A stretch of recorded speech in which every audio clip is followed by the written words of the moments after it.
बड़ी खबर आ रही है, ये बता देते हैं बिहार चुनाव के नतीजों से जुड़ी हुई। बिहार में 50 सीटों के नतीजे अब तक घोषित हो चुके हैं। बीजेपी ने 17 सीटों पर बाजी मारी है, 14 सीट पर आरजेडी, 7 सीट पर जेडीयू की जीत हुई है, कांग्रेस की 3 सीटें और वीआईपी के खाते में 1 सीट गई है। तो 1 सीट पर वीआईपी ने जीत दर्ज की है। इस वक्त की बड़ी खबर वो चुनाव नतीजे जो अब तक घोषित हुए हैं, 50 सीटों के चुनाव नतीजे हैं।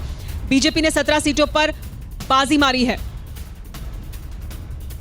हमारे साथ संबित लेकिन लगातार बने हुए हैं, हमारे साथ साधना जी भी बनी हुई हैं हमारे साथ। इसके अलावा मदन शर्मा और सैयद अफजल अब्बास साहब भी हमारे साथ जुड़ेंगे। मेरे सहयोगी भी हमारे साथ लगातार बने हुए हैं। संबित पात्रा जी, लेकिन आज शाम में ही ये चर्चा शुरू हो गई, बल्कि आज दिन में से लगातार चर्चा चल रही थी, लेकिन अजीत चौधरी जो बीजेपी के नेता हैं उन्होंने तो ये मांग साफ तौर पर ही सामने रख दी कि बीजेपी अब बड़े भाई की भूमिका में आ गई है, तो मुख्यमंत्री का चेहरा बीजेपी का होना चाहिए।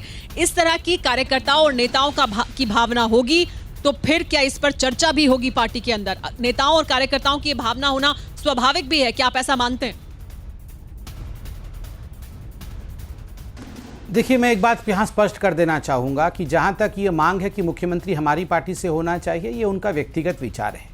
हमारी पार्टी एक स्ट्रक्चर्ड पॉलिटिकल पार्टी है और बहुत ही अनुशासित पॉलिटिकल पार्टी है। जब प्रधानमंत्री नरेंद्र मोदी जी ने स्वयं और उसके बाद पार्टी के अध्यक्ष जेपी नड्डा जी ने और पूर्व अध्यक्ष, इससे पहले जब वो बिहार गए थे तो अमित शाह जी ने भी ये स्पष्ट कर दिया था कि हम यह चुनाव नीतीश कुमार जी की अध्यक्षता में, उनके नेतृत्व में लड़ेंगे और नीतीश कुमार जी ही सीएम फेस है।